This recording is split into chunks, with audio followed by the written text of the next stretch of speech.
Amigos, buenas tardes, ¿cómo les va? Muchas gracias nuevamente por haber hecho clic en este video. Como verán, he desarrollado toda esta serie de enseñanzas en cuanto al restaurando las finanzas, porque es un tema tan pero tan importante que el Señor, de las 38 parábolas, en 16 de ellas habla acerca del dinero, sobre todo el manejo del dinero. Y es muy importante, hermanos, que entendamos que para poder ir a la parte práctica de cómo hacer un presupuesto, de cómo manejar el dinero, tenemos que primeramente revisitar las creencias que tenemos en cuanto al dinero, en cuanto a las riquezas. ¿Qué es lo que creemos? Porque vamos a vivir aquellos que creemos. Por lo tanto, si nuestro sistema de creencias es incorrecto, vamos a estar viviendo vidas incorrectas. ¿Por qué? Porque vivimos aquello que creemos. Así que en esta serie de videos, algunos un poquito más cortos, otros un poquito más largos, hablan acerca de los principios para que usted pueda revisitar qué ha creído estos principios y poder así identificarlos con la palabra de Dios, confrontar las mentiras y reemplazarlas por su palabra. Así que, como verá en el título, en este video vamos a estar hablando acerca de cómo Dios obra por medio de las finanzas. ¿Qué Dios quiere hacer en nuestras vidas a través de las finanzas? Primero, vamos a ver 7 puntos. Primero, Dios utilizará el dinero para fortalecer nuestra confianza en Él. Como saben, el dinero es una herramienta muy poderosa en las manos del Padre, porque con mucha frecuencia vamos a ver cómo Él utiliza el dinero o la falta de dinero. ¿Para qué? Para ver o hacernos ver cuánto confiamos en Él. El dinero es un gimnasio de la fe. A través de lo poco o lo mucho que tengamos, Dios puede usar este instrumento para fortalecernos en nuestra fe, mis amigos. Allí en Mateo, en el Sermón del Monte, usted lo va a ver con letras rojas, probablemente en su Biblia, cuando el Señor habla acerca de la comida, la bebida, la ropa. Y el Señor nos dice: porque los gentiles buscan ansiosamente estas cosas. Estás buscando tú ansiosamente qué vas a comer, qué vas a beber, qué te vas a poner. Porque vuestro Padre que está en el cielo, dice la palabra, sabe que necesitan todas estas cosas. Así que el Señor está al tanto, mi amigo, mi amiga, de que tú necesitas ese dinero para pagar el alquiler, la renta, el arriendo, no sé cómo le dicen en tu país. Así que Él sabe todo lo que nosotros necesitamos. Pero, ¿qué es lo que tenemos que hacer? Busquen primeramente su reino y su justicia. Buscar que su reino avance y hacer todo lo que Él nos pide. Buscar la justicia de Dios y vivir vidas justas e íntegras. Y todas estas cosas, ¿a qué se refiere? A la comida, la bebida, la vestimenta. Todas estas cosas serán añadidas, serán suplidas, porque vamos a estar primeramente buscando el reino de Dios. Y es aquí, amigos, donde nos tenemos que preguntar cuáles son nuestras prioridades. Porque en realidad está mal dicho la palabra, cómo están tus prioridades, sino cuál es tu prioridad. Porque prioridad es aquello que es más importante. Y lo más importante, nuestra prioridad, amigos, debe ser avanzar su reino y su justicia, ¿no? Amigos, ¿qué estás avanzando? ¿Estás avanzando el reino, tu propio liderazgo, tu propia empresa, tu propio imperio? Porque de esta manera no estás avanzando el reino de Dios. Muchas veces no nos damos cuenta, mis amigos, que muchas de las cosas que hacemos como cristianos tiene la apariencia de un motivo de piedad, un motivo santo, saludable, piadoso, pero en realidad hay motivaciones humanas, motivaciones del corazón. Y es por eso que permanentemente tenemos que estar replanteándonos, amigos, esto que estoy haciendo, esta campaña, este emprendimiento, esta serie de enseñanzas, ¿cuál es el motivo? Tener mayor suscriptores, que mucha gente ponga like y lo comparta. A propósito, si usted está viendo esto y no está suscrito, por favor, hágalo. Comparta este video, que le va a hacer de mucho bien a otras personas.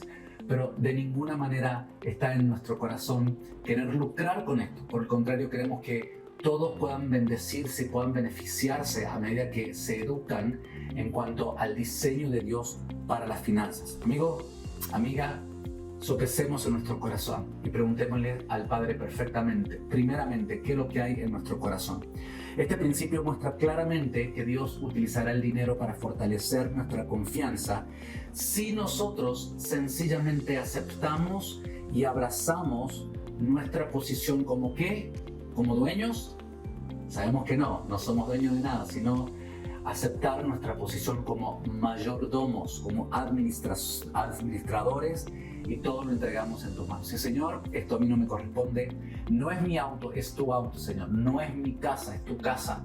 Ayúdame a cómo administrarlo sabiamente. Las finanzas no son mías, el dinero no me pertenece, te pertenecen a ti, y quiero hacer un buen trabajo. Y la manera como tú te muevas va a demostrar quién está al control. Si es que Dios está al control o tú estás al control. Entonces, número 1, Dios utilizará el dinero para fortalecer tu confianza en Él. Número 2, Dios utilizará el dinero, amigos, para desarrollar nuestro derecho a que seamos personas dignas de confianza. ¿Qué quiero decir con esto? Que este principio es de gran importancia si tenemos en cuenta que nuestra vida gira en torno al comprar, al vender, al ahorrar, al gastar, al hacer uso del dinero. Gran parte de vivir en este mundo capitalista, ¿por qué se llama capitalista? Porque usamos el capital. El capital es el dinero, los bienes, el intercambio de bienes. ¿Para qué? Para subsistir. Antiguamente, amigos, la gente vivía en el campo, tenía sus gallinas, sus animales, cultivaban, vivían de la agricultura, ¿no es cierto? Y se suplían a sí mismos, se autoabastecían. Hoy por hoy vivimos en esta sociedad tan compleja donde tenemos que ir al supermercado, donde ya no cultivamos nuestra propia comida, sino que tenemos que ir a comprarla, y para eso tenemos que generar dinero. Lucas, nuevamente la palabra, dice el Señor, esto no lo dice Mauricio Montión, esto está en letras rojas en su Biblia. Por tanto, si no han sido fieles en el uso de las riquezas injustas, ¿quién les confiará las riquezas verdaderas? ¿Cómo estás manejando tus riquezas? ¿Cómo estás manejando tu dinero? ¿Lo estás haciendo de manera fiel, íntegramente, o hay deshonestidad, hay falta de integridad? Porque ciertamente si las sabemos cómo manejar fielmente a las riquezas temporales de este mundo, cuánto más el Señor quiere concedernos para que podamos ser administradores de esas riquezas del cielo. Entonces, número 2, Dios utilizará el dinero para desarrollar nuestro derecho a que seamos dignos de confianza. Y la manera como manejamos el dinero va a demostrar que somos dignos de confianza o va a demostrar que somos indignos, como la parábola de los talentos. Aquel que se le dio un talento, lo escondió, lo guardó, no lo invirtió, no ahorró. ¿Y qué hizo? Lo ocultó, lo enterró, no fue hallado digno de confianza. Y es por eso que lo poco que se le dio, se le quitó y se lo dieron al que más había hecho rendir ese capital original. Número 3, Dios utilizará el dinero para demostrar su amor, su gracia y su misericordia.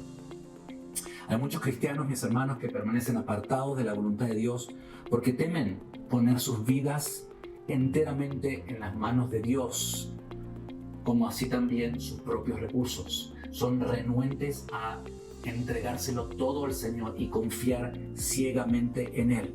Y aquí el Señor nuevamente en Mateo 7:11 tiene la respuesta. Pues si ustedes, dice la palabra, siendo malos, saben dar buenas cosas a sus hijos, ¿cuánto más vuestros padres que estén en los cielos dará buenas cosas a los que le piden? También dice, si ustedes que son padres malos saben dar buenos regalos a sus hijos, si su hijo le pide un huevo no le da un escorpión, ¿verdad? ¿Cuánto más el Padre le dará el Espíritu Santo a aquellos que le pidan? Así que Él es un Padre bueno. Tenemos que confiar en su bondad. Y mediante este pasaje, amigos, nos damos cuenta que Dios asume la responsabilidad de, como Padre bueno, proveer y suplir todas nuestras necesidades. ¿De quiénes? De sus hijos que confían en Él. Mire que digo que Él va a proveer nuestras necesidades, hermanos. Él no va a satisfacer o suplir nuestros caprichos, nuestros deseos. Cuidado, no es lo mismo una necesidad que un deseo. Y esto lo va a ver usted cuando entremos a analizar el presupuesto. En el presupuesto vemos que hay una columna para las necesidades: vivienda, movilidad, transporte, indumentaria. Hay cosas que son necesarias, pero luego vienen cosas superfluas, que son deseos. Por ejemplo, en vez de hacerme una comida en mi casa, pido por teléfono a alguna aplicación de delivery, ¿no es cierto? No voy a hacer propaganda gratis a las muchas que hay aquí en mi país, como la habrá en el suyo seguramente, en su ciudad. ¿Para qué? Para que me traigan ya la hamburguesa hecha. Ciertamente es más fácil levantar el teléfono o pedir por la app, pero eso es más bien un deseo. Dios va a satisfacer sí mi necesidad de lo que yo tengo ahora. Y esto lo veo diariamente aquí en mi casa con nuestro hijo. Él a lo mejor desea una rica hamburguesa de tal o cual hamburguesería muy famosa porque todos sus amigos van a esa hamburguesería, etcétera, etcétera, etcétera. Son ricas las hamburguesas en realidad, pero eso es más bien un deseo. Lo que él necesita es un plato de comida, ¿verdad? Y sería una irresponsabilidad de nuestra parte como padres llamar por teléfono y acceder al capricho o al deseo de esa hamburguesa cara por los millones de dólares que se gastan esa hamburguesería al contratar a un deportista muy famoso, ¿verdad? ¿Por qué? Porque estoy accediendo a sus caprichos, a sus deseos, cuando lo que Dios me llama es a suplir sus necesidades. Y muchas veces nos hemos tenido que poner con nuestro hijo y mirarlo a la cara y decirle: hijo, eso no es necesario, eso es un deseo, es un capricho. Algunas veces ciertamente consentimos y mimamos, como hace el Padre con nosotros. No solo Él suple algunas de todas nuestras necesidades, sino también algunos de nuestros deseos. Amén, porque Él es un Padre bueno.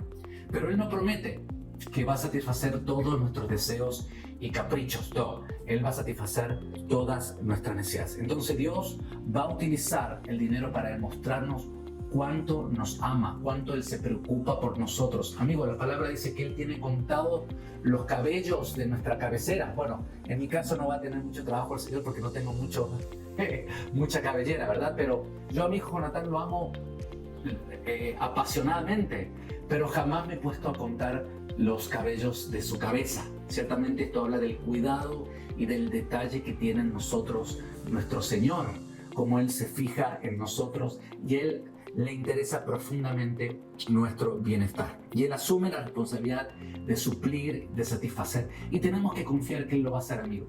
Tenemos que confiar que Él lo va a hacer. Por eso, como se llama el punto número 1, el dinero es el gimnasio de nuestra fe, para que el Señor utilice lo mucho o lo poco que tengamos para fortalecer nuestra fe en Él. Número 4, Dios utilizará el dinero para demostrar su poder sobre este mundo, demostrar su soberanía, mis amigos. ¿Qué quiero decir con esto? Que con demasiada frecuencia nos olvidamos que adoramos al creador del universo, al que es dueño del oro y de la plata, como dice la palabra, y pensamos en Dios muchas veces en términos humanos y nos relacionamos con Él de la misma manera que lo hacemos con cualquier otro ser humano. Reducimos el carácter de Dios a términos humanos. Y es importante, mis amigos, que entendamos el poder de Dios y sus recursos, que Él es omnipotente, que Él lo tiene todo y nos quiere suplir. Esto es muy importante, amigos, que entendamos que Él no es un hombre, ¿verdad? Sino que Él es el Dios todopoderoso, Él es Jehová, Él es Yahvé, Jireh, que todo lo provee. Dios nos promete, mis amigos, ciertas cosas. La promete en su palabra. La palabra está llena de promesas. Allí en la Biblia contiene todo lo que Dios hará siempre por nosotros. Y cuando leemos su palabra, nos exponemos a su presencia, vemos que Dios tiene un diseño en cuanto al dinero, en cuanto a las finanzas. Ya hemos comenzado diciendo que nosotros no somos los dueños, sino que somos administradores, que Él es más que un multimillonario, Él es el dueño de absolutamente todo. Y cuando Él nos dice que nos va a proveer todo porque Él puede hacerlo, ciertamente lo va a hacer, amigo. Aquí es nuestra confianza nuevamente en su palabra, en lo que Él dice y en lo que Él hace. Por eso, ¿a quién vas a creer más? ¿Vas a creer más a los consejeros financieros, aquellos que dicen que el mercado va a colapsar, que el próximo año va a ser un año negro en las finanzas, que la economía del país va a colapsar, de que va a haber una guerra nuclear. Muchas veces entra el temor en nosotros. ¿Por qué? Porque sacamos nuestros ojos del autor y el consumador de nuestra fe, que es Jesús. Y cuando nos distraemos y empezamos a escuchar otras voces, ciertamente hay lugar para que el temor, para que cunda el pánico, como decía Chespirito, ¿se acuerdan? Y no hay temor, porque es el amor que echa fuera el temor. Y cuando estamos plantados y afirmados en su amor, no hay temor, porque entendemos que Él va a cuidar de nosotros. Así que tenemos que aprender a confiar en Él. Mis hermanos, esto se trata de un tema de qué voz vas a escuchar. La voz de tus temores, la voz de tus vecinos, la voz del enemigo que te dice que no vas a poder, de que ya lo intentaste anteriormente tomar el control de tus finanzas y fracasaste, que por qué intentarlo nuevamente.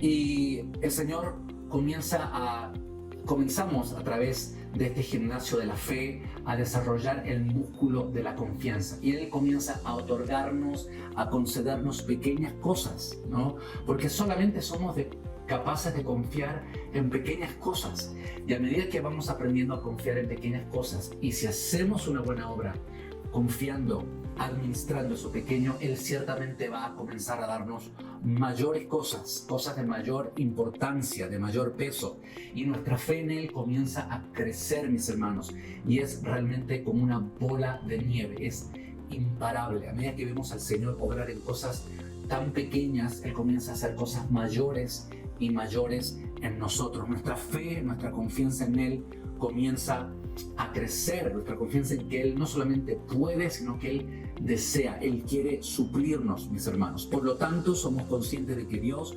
puede utilizar el dinero para demostrarnos su poder, su gracia y su misericordia. Porque la palabra dice, en Romanos 10, dice Pablo, todo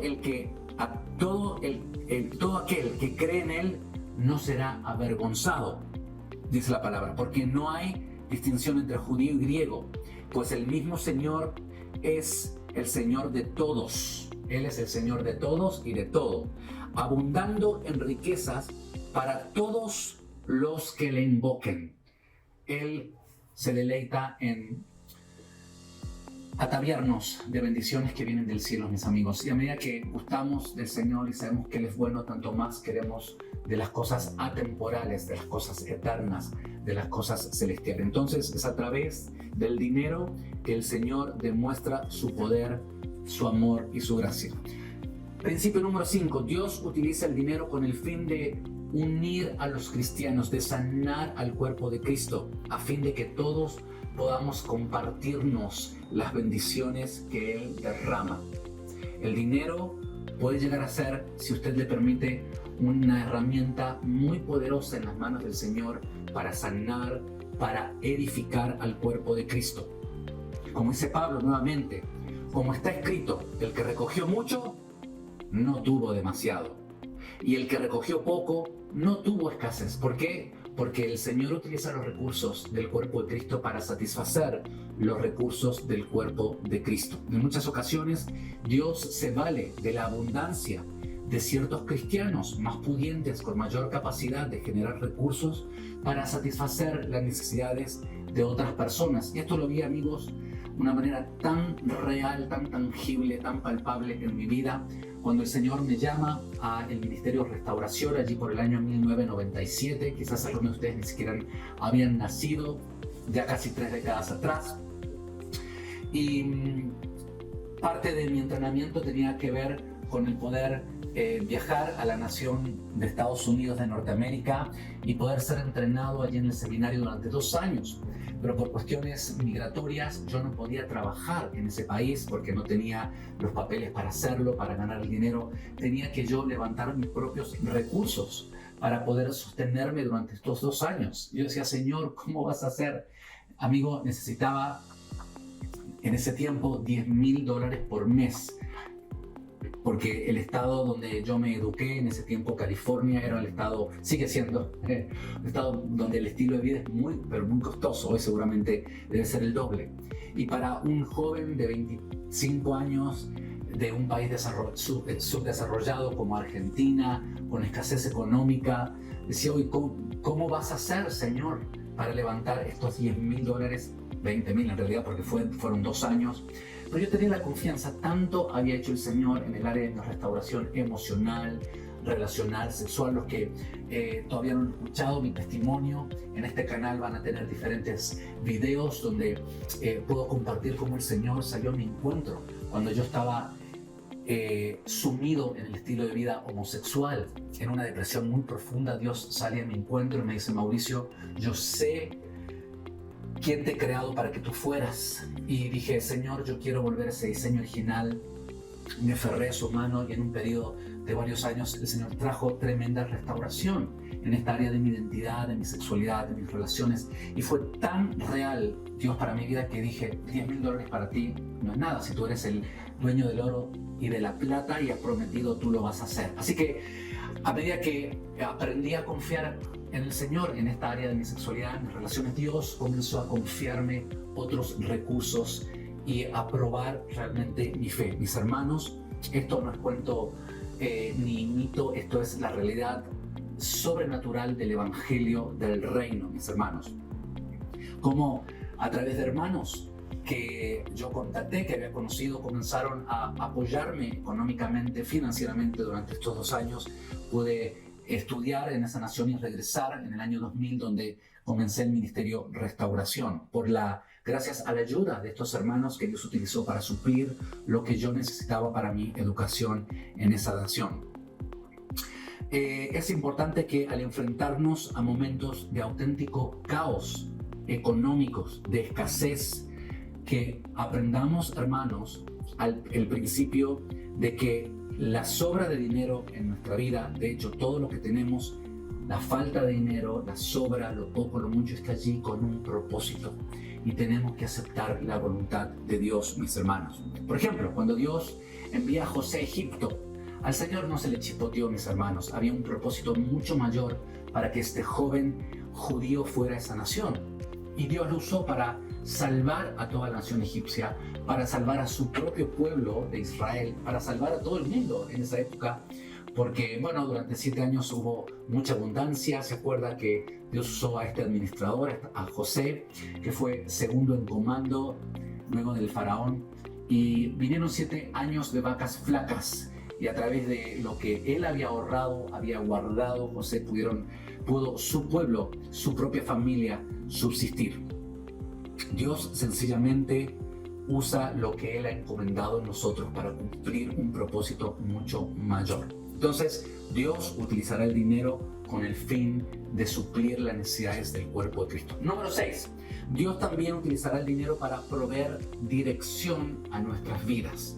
Dios utilizará el dinero y las riquezas o la falta de dinero para llamar nuestra atención y para conducirnos. Seguramente no habrá un modo más rápido, creo yo, de que el Señor llame nuestra atención cuando no tenemos dinero, cuando se nos rompió el auto y tenemos que invertir esos $600 para cambiar la caja, restaurar la caja de cambios automáticos, lo que fuese. Decimos, oh Señor, inmediatamente Él llama nuestra atención. Él dirige nuestra vida porque nosotros aprendamos a confiar en Él, mis hermanos. Con alta frecuencia creemos que Dios solamente habrá de dirigir nuestras vidas por medio de la abundancia del dinero.